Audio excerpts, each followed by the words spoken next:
Amalan kita nih antara gobul dan ditolak, kita nggak tahu. Tetapi ada satu amalan yang dijamin pasti diterima. Apa amalan tersebut? Sholawat kepada Nabi Muhammad. Kalau udah sholawat kepada Nabi udah pasti diterima, dijamin diterima sholawat kepada Rasulullah Sallallahu Alaihi Wasallam. Gobul dan diterima oleh Allah Subhanahu Wa Taala. Makanya perbanyak amalan yang udah dijamin pasti diterima oleh Allah Ta'ala, yakni sholawat kepada Rasulullah. Apalagi di zaman sekarang ini, masyi'an fa'ali ahli zaman min kathratil istighfar wa kathratis salah ala nabiyil mukhtar. Gak ada yang lebih manfaat untuk orang-orang zaman sekarang melebihi banyak istighfar dan banyak sholawat kepada Nabi besar Muhammad Sallallahu Alaihi Wasallam. Sehingga ada satu sahabat bilang kepada Rasulullah Sallallahu Alaihi Wasallam, ya Rasulullah, berapa banyak saya jadikan untukmu saham sholawat saya? Saya punya amalan banyak. Berapa banyak dari amalan saya yang saya jadikan, saya peruntukkan untukmu sholawat? Dia bilang, terserah kamu. Dia bilang, rubu' ya Rasulullah, 1/4 amalan saya isinya sholawat buat kamu. Masya Allah, bagus. Fa in zitta ala dzalik fahuwa ahsan. Kalau kamu bisa kasih lebih baik lagi. Kalau begitu 1/3-nya, bagus. Kalau lebih baik lagi. Kalau begitu setengahnya, bagus kata Rasul. Kalau lebih baik lagi. Kalau begitu 2/3 isinya sholawat. Rasul bilang bagus. Fa in zitta ala dzalik fahuwa ahsan. Kalau kamu bisa lebih maka lebih baik untuk kamu. Hingga dia bilang kalau begitu 100% amalan saya sholawat kepada Rasulullah Sallallahu Alaihi Wasallam. Jadi dia ada waktu tertentu tuh, begitu wiridnya semuanya sholawat kepada Rasulullah. Nabi bilang kalau begitu idzan tukfa hammuk yughfar dzambuk. Kalau begitu stresmu, beban pikiranmu bakal dicukupi oleh Allah Ta'ala dan dosa-dosamu akan diampuni oleh Allah Subhanahu Wa Ta'ala. Ini kita nih hidup di dunia. Kita manusia ini punya dua kehidupan dunia terus kehidupan akhirat. Makanya jangan ruwet sama dunia mulu. Kita masih ada urusan akhirat lagi. Ini dunia aja, sampai yang akhirat dicemarin ntar sama dunia.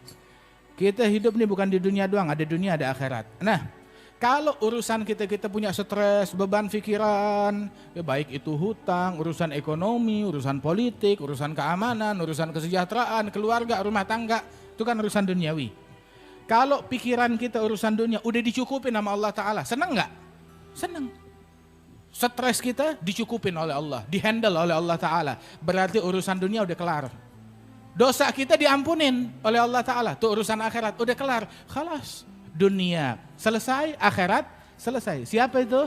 Orang yang banyak sholawat kepada Nabi besar Muhammad Sallallahu Alaihi Wasallam. Nabi bilang kalau begitu urusan kamu, stres kamu dihandle, dicukupin oleh Allah dan dosa kamu diampuni oleh Allah Subhanahu Wa Taala. Beres deh urusan dunia dan akhiratnya dia.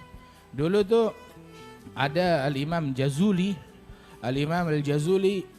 dia sekali itu jalan sama teman-temannya dalam sebuah safar perjalanan. Akhirnya mereka mau sholat, mau wudhu, begitu. Perkampungan agak jauh. Lihat di situ ada sumur. Alhamdulillah ada sumur. Lihat dalam sumur ada airnya. Ya tinggal wudhu kan. Nah sekarang mau ngambil airnya bagaimana? Nggak ada tali, nggak ada timba. Dia bingung. Nggak taunya nggak lama tuh ada anak kecil datang. Lagi main deket situ. Dia bilang kenapa kalian pada ngelilingin sumur bapak-bapak?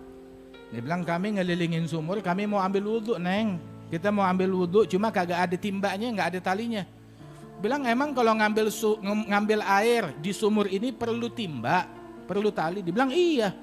Kita biasanya kalau orang kampung kita selalu ngambil air di sini cuma nggak pakai timba, nggak pakai tali. Tapi sebagaimana? Gini doang, deket ke mulut sumur, ke bibir sumur, diludahin tuh sumur, ditiup tuh sumur, tahu-tahu airnya naik meluap tumpah keluar. Nah tuh airnya kalian, gitu caranya. Itu Imam Jazuli heran, Masya Allah nih anak kecil kok punya keramat kayak begini. Ditanya, kamu anaknya siapa? Ya saya anak orang kampung sini biasa aja. Tunggu, pasti ada sesuatu. Amalan kamu apa?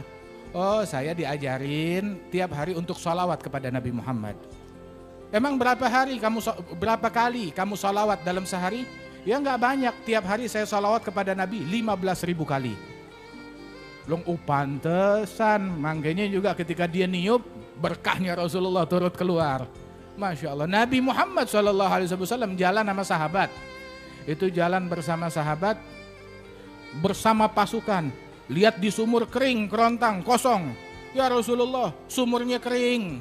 Begitu. Tahu apa yang Nabi lakukan? Nabi meludah di sumur itu, langsung meluap airnya keluar. Sallallahu alaihi wasallam. Sekali lagi masuk dia lewat lagi. Ada sumur gak? Ada, tapi kering ya Rasulullah. Begitu Nabi ambil anak panahnya, tancapkan ya anak panah ke dasar sumur. Ditancapin tuh anak panah di dasar sumur, langsung air keluar. Masya Allah, sampai meluap keluar. Sallallahu alaihi wasallam. Ini Imam Jazuli ngelihat begitu terpacu, ini berkat sholawat sampai bisa begitu. Akhirnya tahu gak? Dia merangkum sebuah buku isinya kumpulan sholawat kepada Nabi Muhammad Sallallahu alaihi wasallam. Jadi dia tuh kitab yang namanya Dalailul Al-Khairat, karangannya Imam Al-Jazuli. Dibaca, ada bacaan sholawat hari Senin, hari Selasa, hari Rebo, hari Kamis, hari Jumat, Sabtu, Minggu. Begitu terus. Begitu diulang-ulang setiap hari biar ada sholawat kepada Rasulullah Sallallahu alaihi wasallam.